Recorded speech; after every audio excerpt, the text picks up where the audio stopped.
细致的旋律，但我怎么看满天都是开到主题曲。爸爸要听古典的歌，想听摇滚嘻哈，但我还是喜欢改变爷爷的，喜欢改变爷爷的京剧。我住着唱，站着唱，躺着也唱，啦啦啦，跟上我，吃饭了，睡觉了，装听不到。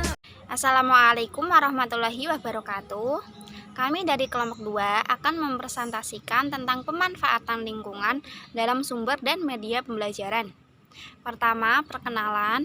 Saya Siti Fatimah dengan NIM 202033074.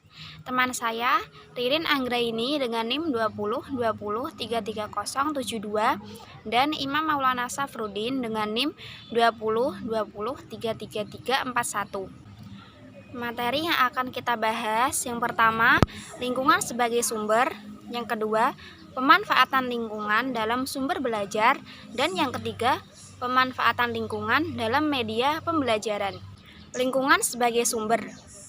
Lingkungan merupakan sumber belajar yang banyak manfaat terhadap proses pembelajaran yang berlangsung. Lingkungan merupakan bagian dari manusia, khususnya bagi peserta didik, untuk hidup dan berinteraksi dengan sesamanya. Lingkungan yang ada di sekitar anak-anak merupakan salah satu sumber belajar yang dapat digunakan dalam proses pembelajaran. Pemanfaatan lingkungan sebagai sumber belajar dapat dilakukan dalam rangka mengembangkan potensi peserta didik untuk melakukan kegiatan di luar kelas untuk menemukan sebab-sebab suatu kejadian di sekitarnya, serta mencari hubungan antara fakta-fakta yang ada di lingkungan fisiknya seperti pencemaran sungai dengan pola hidup masyarakat di sekitarnya dan pelaksanaan peraturan atau kepatuhan hukum. Keuntungan lingkungan sebagai sumber belajar ada 6. Yang pertama, kegiatan belajar lebih menarik dan siswa tidak bosan duduk berjam-jam sehingga motivasi belajar siswa akan lebih tinggi. Kedua, hakikat belajar akan lebih bermakna sebab siswa dihadapkan dengan situasi dan keadaan yang sebenarnya atau bersifat alami. Yang ketiga, bahan-bahan yang dapat dipelajari lebih kaya serta lebih faktual sehingga kebenarannya lebih akurat. Yang keempat, kegiatan belajar siswa lebih komprehensif dan lebih aktif sebab dapat dilakukan dengan berbagai cara. Yang kelima, sumber belajar menjadi lebih kaya sebab lingkungan yang dapat dipelajari bisa beraneka ragam seperti lingkungan sosial, lingkungan alam, lingkungan buatan. Yang keenam, siswa dapat memahami dan menghayati aspek-aspek kehidupan yang ada di lingkungannya.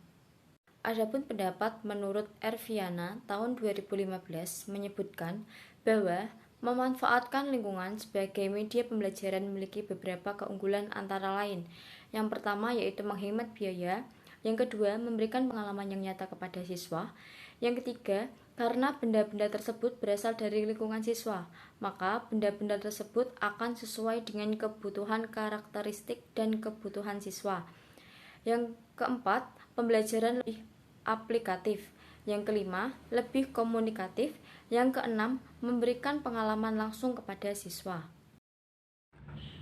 Oke, selanjutnya kita masuk ke manfaat lingkungan dalam media belajar. Nah, media pembelajaran lingkungan adalah pemahaman terhadap gejala atau tingkah laku tertentu dari objek atau pengamatan ilmiah terhadap sesuatu yang ada di sekitar sebagai bahan pengajaran peserta didik sebelum dan sesudah menerima materi dari sekolah dengan membawa pengalaman dan penemuan dengan apa yang mereka temui di lingkungan sekitar.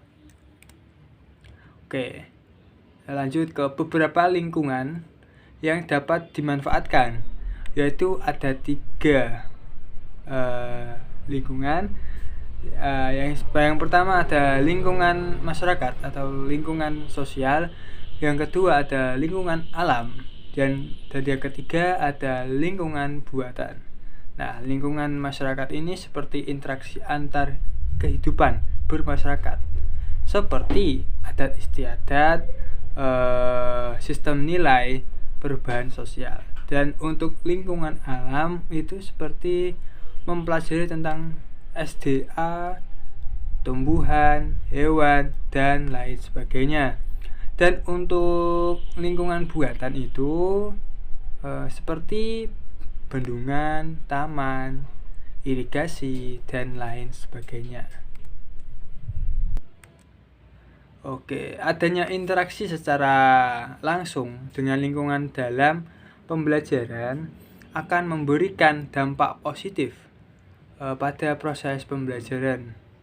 Peserta didik yang pasif selama pembelajaran biasanya akan lebih terlibat dalam proses pembelajaran saat terjun ke lingkungan.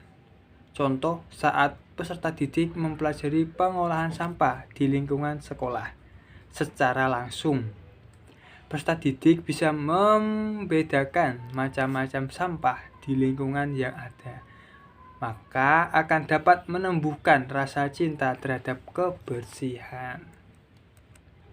Nah, oke, lanjut ke media pembantu dan mempermudah proses pembelajaran peserta didik. Yaitu ada 3. Yang pertama ada pengalaman langsung, observasi, dan partisipasi pengalaman.